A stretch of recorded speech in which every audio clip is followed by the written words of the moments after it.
திருப்பத்தூர் மாவட்டம் கந்தலியில் இந்திய கம்யூனிஸ்ட் கட்சியின் சார்பில் நாடு தழுவிய நடைபயண பிரச்சார இயக்கம் தொடங்கியது. இந்திய கம்யூனிஸ்ட் கட்சியின் சார்பில் 19 அம்ச கோரிக்கையை வலியுறுத்தி கிராமம் முதல் நகரம் வரை என்ற முழக்கத்துடன் மாநிலம் தழுவிய மக்கள் சந்திப்பு மற்றும் பிரச்சார நடைபயணம் ஆகஸ்ட் 6, 2026 முதல் தொடங்கப்பட்டது. இப்போராட்டம் ஆகஸ்ட் 15 வரை 10 நாட்கள் நடைபெறுகிறது. இதில் மக்கள் சந்திப்பு, துண்டு பிரசுரங்கள் வழங்குதல் மற்றும் பொதுமக்களின் குறைகளை கேட்டறிதல் உள்ளிட்டவை பிரச்சாரத்தின் முக்கிய நோக்கமாக கருதப்படுகிறது. அதன்படி திருப்பத்தூர் மாவட்டம் கந்தலி ஒன்றியத்துக்குட்பட்ட கஜல்நாயக்கன்பட்டியிலிருந்து இந்திய கம்யூனிஸ்ட் கட்சி சார்பில் நாடு தழுவிய நடைபயண பிரச்சார இயக்கம் நடைபெற்றது. இதில் மக்கள் விரோத ஒன்றிய பாஜக மோடியாட்சி அகற்றுவோம் என்ற வாசகத்துடன் திருப்பத்தூர் மாவட்டத்தில் அரசு மருத்துவக் கல்லூரி, அரசு பொறியியல் கல்லூரி, அரசு பெண்கள் கல்லூரி ஏற்படுத்துதல், தென்பெண்ணை பாலாறு இணைப்பு கால்வாய் திட்டத்தை நிறைவேற்றுதல், திருப்பத்தூர் மாவட்டத்தை வறட்சி மாவட்டமாக அறிவித்தல் உள்ளிட்ட பல்வேறு கோரிக்கையை வலியுறுத்தி இந்திய கம்யூனிஸ்ட் கட்சி மாவட்ட குழு சார்பில் நடைபயண பிரச்சார இயக்கம் தொடங்கியது. அனைத்து இந்திய மாணவர் மன்ற மாநில செயலாளர் ப. தினேஷ் அவர்கள், சிபிஐ மாவட்ட செயலாளர் எம். நந்தி, விவசாய சங்க மாவட்ட தலைவர் ஏ. சி. சாமிக்கண்ணு, வங்கி ஊழியர் சங்கத்தின் மாவட்ட செயலாளர் எம். சுந்தரேசன், ஏஐடியுசி மாவட்ட convener K. R. Venugopal, CFI ஒன்றிய செயலாளர் ஆர். அண்ணாமலை, சிபிஐ மாவட்ட துணை செயலாளர் கே. சங்கர், நகர செயலாளர் பி. ராஜா, மாவட்ட பொறுப்பாளர் எம். ஜி. தேவராஜ், ஒன்றிய தலைவர் கே. புஷ்பராஜ், சிபிஐ மாவட்ட குழு உறுப்பினர்கள் டி. பெருமாள், டி. ஜெயலட்சுமி, விவசாய சங்க செயலாளர் ஜி. ஆனந்தன், சங்கத்தின் தோழர்களான P. Shanmugam, A. P. Kannan, K. Ganesan, K. Asi Thambi, P. Arunachalam, V. Venkatesan, C. Ponnusamy ஆகியோர் கலந்து கொண்டு நடைபயணத்தில் ஈடுபட்டனர்.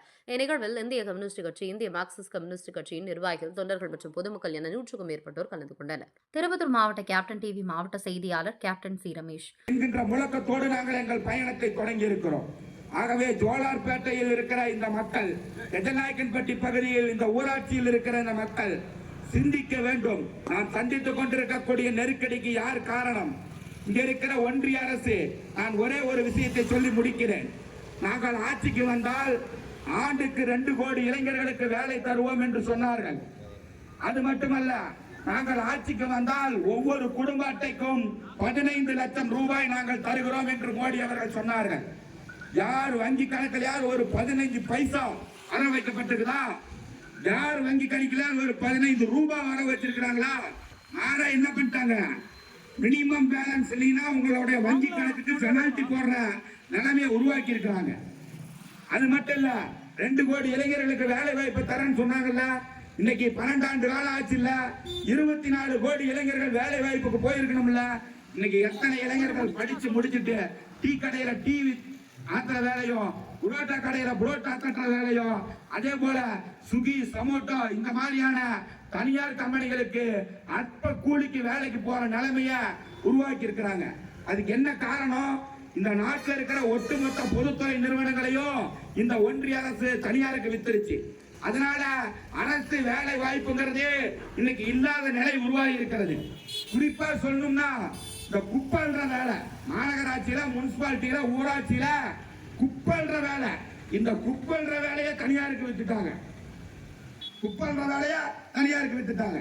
அப்ப தொடர்ந்து அரசு வேலை என்பது ஒரு எட்டாக்கனியாக இன்றைக்கு ஏழை எளிய ஒடுக்கப்பட்ட மாணவர்களுக்கு மாற்றப்பட்டிருக்கிறது.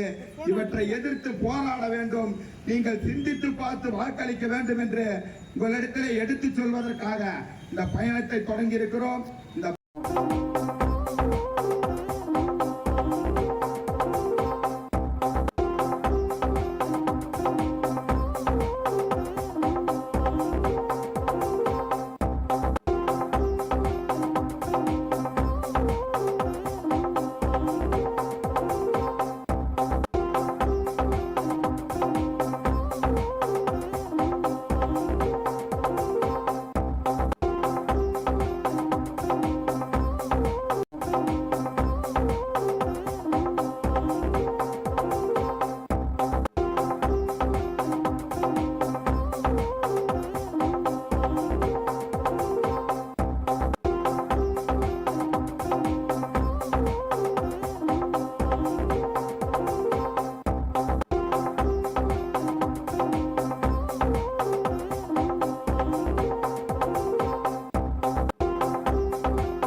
பேரணியை இந்திய கம்யூனிஸ்ட் கட்சி நடத்த இருக்கிறது. மக்கள் விரோத கொள்கைகள் என்றே கம்யூனிஸ்ட் கட்சி சொல்கிறது. மக்கள் விரோத கொள்கைகள் என்ன? இந்த நாட்டில் 60% மக்கள் கிராமப்புறத்தில் இருக்கிறார்கள். இன்றைக்கு கிராமப்புறங்களால் நசிந்து விவசாயம் இல்லாமல், வேலை இல்லாமல், வருவாய் இல்லாமல், தன்னுடைய பிள்ளைகளை பள்ளியில் படிக்க வைக்க வசதி இல்லாமல், மருத்துவம் பார்க்க முடியாமல் இன்றைக்கு பல்வேறு தொல்லைகளுக்கு ஆளாகியிருக்கிறார்கள். நம்முடைய விவசாயிகள் உற்பத்தி செய்கிற விளைபொருட்களுக்கு உரிய விலை இல்லை. இப்போ நாம் போய் ஒரு பொருள் வாங்குகிறோம், ஒரு மிஷின் வாங்குகிறோம், ஒரு எலக்ட்ரிசிட்டி கடைக்கு போகிறோம், ஒரு பம்பு செட்டு வாங்குகிறோம், இல்லை உரம் வாங்குகிறோம், ஏதோ ஒரு பொருளை நம்ம போய் வாங்குகிறோம். வாங்கும் பொழுது அந்த பொருளை வைத்து கொண்டிருப்பவன் விலை சொல்கிறான். நீ எந்த பொருளை கேட்டாலும் சரி, அப்போ அவன் சொல்கிற விலைக்கு நாம் வாங்கின்னு வரோம். இப்போ விவசாயி உற்பத்தி பண்ணுறான், நெல் உற்பத்தி பண்ணுறான், கரும்பு உற்பத்தி பண்ணுறான், தேங்காய் உற்பத்தி பண்ணுறான், காய்கறி உற்பத்தி பண்ணுறான், கோதுமை உற்பத்தி பண்ணுறான், பயிர் வகையில் உற்பத்தி பண்ணுறான். இப்படி பண்ணுறாங்க. இந்த விவசாயிகள் உற்பத்தி செய்கிற பொருளுக்கு விலை யார் சொல்கிறான்? விவசாயி சொல்கிறது இல்லை, வியாபாரம் பேசுகிறான். என்ன விலைக்கு கொடுப்ப அப்படின்னு வியாபாரம் பேசுகிறான். ஆனால் விவசாயி வாங்குற பொருளை வியாபாரம் பண்ணி வாங்குறது இல்லை. பிக்சட் ரேட், குறிப்பிட்ட விலைன்னா நீங்கள் வாங்கி தான் தீரணும். ஒரே ₹1 குறைக்க மாட்டோம். அப்போ இதனால தான் டெல்லியில் விவசாயிகள் ஏறக்குறைய ஒரு ஆண்டு காலமாக டெல்லியிலே முகாமிட்டு போராடி 700 பேர் செத்தாங்க. டெல்லியில் இந்தியாவில் சுதந்திர போராட்டத்திற்கு பிறகு நடந்த மிகப்பெரிய போராட்டம் டெல்லியில் இருந்த விவசாயிகள் போராட்டம். இந்த போராட்டத்தை பார்த்து மிரண்டு மோடி அவர்கள் உங்களுடைய கோரிக்கைகளை நிறைவேற்றுகிறோம், நீங்கள் உற்பத்தி செய்கிற பொருட்களுக்கு கட்டுப்படியான விலையை நிர்ணயம் செய்கிறோம் என்று பல்வேறு வாக்குறுதிகளை கொடுத்தார். அந்த வாக்குறுதிகள் இன்று வரையில் நிறைவேற்றப்படவில்லை. பொதுவாக நம்முடைய சட்டம், இந்த டாக்டர் அம்பேத்கர் அவர்கள் உருவாக்கிய அரசியல் சாசனம், அரசியல் சட்டம் என்பதுதான் இன்றைக்கு இந்த நாட்டு 130 கோடி மக்களை வழிநடத்துகிற, பாதுகாக்கிற, அவருடைய உரிமைகளை பெற்று தருகிற சட்டம் அம்பேத்கர் உருவாக்கிய அரசியல் சட்டம். ஆனால் இன்றைக்கு அந்த சட்டத்தை மோடி மதிக்கிறாரா? உதாரணமாக பாராளுமன்றம் இப்பொழுது நடந்து கொண்டிருக்கிறது. பாராளுமன்றத்திலே விவசாயிகளை பற்றி விவாதிப்பதே இல்லை, தொழிலாளிகளை பற்றி விவாதிப்பதே இல்லை. ஒரு மசோதா பாராளுமன்றத்தில் தாக்கல் செய்தால் எம்பிக்கள், பாராளுமன்ற உறுப்பினர்கள், எதிர்கட்சி உறுப்பினர்கள் அவருடைய கருத்துக்களை சொல்ல வேண்டும், அதில் உள்ள குறைகளை சுட்டிக்காட்ட வேண்டும். இந்த சரத்துக்களை இதில் சேருங்கள், இதில் குறைபாடு இருக்கிறது என்று பல்வேறு அரசியல் கட்சியை சேர்ந்த எம்பிக்கள், பாராளுமன்ற கருத்தை சொல்வார்கள். ஆனால் மோடி ஆட்சியில் விவாதமே இல்லாமல் பல்வேறு மசோதாக்கள் நிறைவேற்றப்படுகிறது. இது அரசியல் சாசனத்துக்கு விரோதமான கொள்கை. ஆகவேதான் கம்யூனிஸ்ட் கட்சி சொல்கிறது, நம்முடைய பாரத பிரதமர் மோடி அவர்கள் அரசியல் சாசனத்துக்கு விரோதமாக செயல்படுகிறார், இவர் அகற்றப்பட வேண்டும் என்று இந்திய கம்யூனிஸ்ட் கட்சியை தொடர்ந்து குரல் கொண்டிருக்கிறது.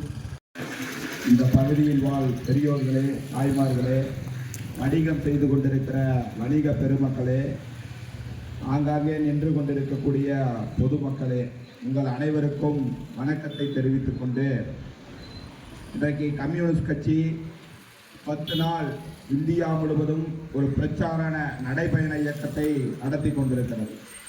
இந்த பிரச்சார நடைபயண இயக்கத்தினுடைய நோக்கம் இந்தியாவில் வாழ்கிற 140 கோடி மக்கள் அன்றாடம் சந்தித்துக் கொண்டிருக்கக்கூடிய பிரச்சனை, அந்த பிரச்சனைக்கு காரணமாக யார் இருக்கிறார்கள் என்பதை உங்களிடத்தில் எடுத்து சொல்வதற்கான முறையில் இந்த பிரச்சார இயக்கத்தை நடத்தி கொண்டிருக்கிறோம். இன்றைக்கு இந்த பகுதியிலே விவசாய தொழிலை நம்பி அல்லது வேறு மாநிலங்களுக்கு தொழிலுக்கு செல்லக்கூடிய நிலையில் நாம் இருக்கிறோம்.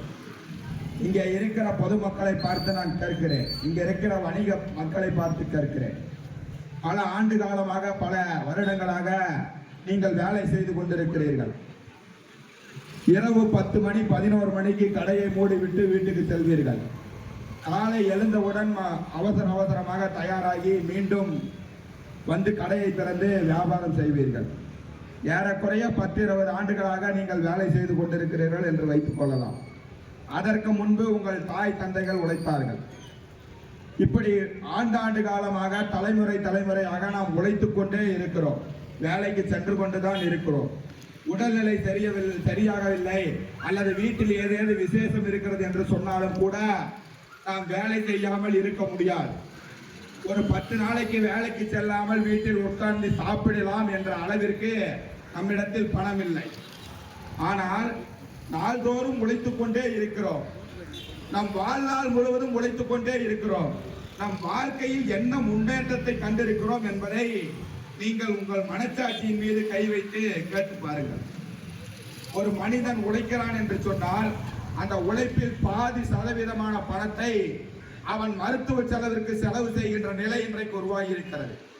அதே போல அவர்கள் பிள்ளைகளை படிக்க வைப்பதற்கு பணத்தை செலவு செய்கிற நிலை இன்றைக்கு உருவாகி இருக்கிறது.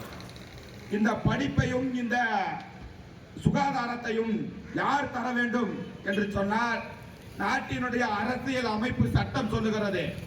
நாம் விடுதலை பெற்ற இந்தியாவில் இன்றைக்கு வாழ்ந்து கொண்டிருக்கிறோம். 79 ஆண்டுகள் ஆகஸ்ட் 15 வந்தால் நாம் விடுதலை பெற்று ஆகிறது. இந்த 79 ஆண்டுகளில் நமக்கு வாழ்வதற்கு வாழ்விடத்தை இந்த அரசு அமைத்து கொடுத்திருக்கிறதா, இந்த நாட்டை ஆண்டவர்கள் அமைத்து கொடுத்திருக்கிறார்களா என்று சொன்னால் இன்றும் பலரும் வாழ்கிற வீட்டிற்கு பட்டா இல்லை, பத்திரம் இல்லை, வாழ்வதற்கு வாழ்விடம் இல்லாமல் வாடகை கட்டி வாழுகிற நிலை இருக்கிறது. அது மட்டுமல்ல, சுகாதாரம் என்பது மனித வாழ்வின் அடிப்படை தேவையாக இருக்கிறது. இன்றைக்கு பல்வேறு பொருட்களினால் இன்றைக்கு சமூகத்தில் வாழ்கிற மக்களுக்கு பல்வேறு நோய்கள் வருகிறது. சின்னஞ்சிறிய வயதில் இருக்கிற குழந்தைகளுக்கு கூட இன்றைக்கு சுகர் என்ற அந்த சர்க்கரை நோய் வருகிறது. அதே போல 45-46 வயது இருப்பார். நேற்று தான் வந்து நல்லா நம்ம கிட்ட கடையில பேசிட்டு போயிட்டு இருப்பார். இன்னைக்கு பார்த்தா ஹார்ட் அட்டாக்ல இறந்துட்டாருங்கிற அதிர்ச்சிகரமான செய்தி நம்ம காதுல வரும். அதற்கு காரணம் என்ன? இந்த நாட்டில் ஒரு சுகாதாரமான நிலை இல்லை. இந்த சுகாதாரத்தை தரக்கூடிய அரசு நமக்கு தரமான மருத்துவத்தை தரவில்லை. மாறாக என்ன நடக்கிறது? நாடு முழுவதும் தனியார் மருத்துவமனைகள் உருவாகின்றன. கொரோனா என்கின்ற ஒரு கொடிய நோய் வந்தது. உலகம் முழுவதும் அந்த நோய் பாதித்தது. திருப்பத்தூர் நகரத்திலே இருந்த அத்தனை தனியார் மருத்துவமனைகளும் நிரம்பி வழிந்தன. பல்லாயிரம் கோடிக்கணக்கான ரூபாயை கட்டணமாக நம்மிடத்தில் வசூல் செய்தார்கள். இந்த மருத்துவத்தை தரக்கூடிய பொறுப்பு யாருக்கு இருக்கிறது? நாம் பயன்படுத்துகிற மின்சாரத்திற்கு கட்டணம் கட்டுகிறோம். நாம் இருக்கிற வீட்டிற்கு வீட்டு வரி ரசீது கட்டுகிறோம். அதே போல பயன்படுத்துகிற குடிநீருக்கு குடித்தண்ணீர் வரி கட்டுகிறோம்.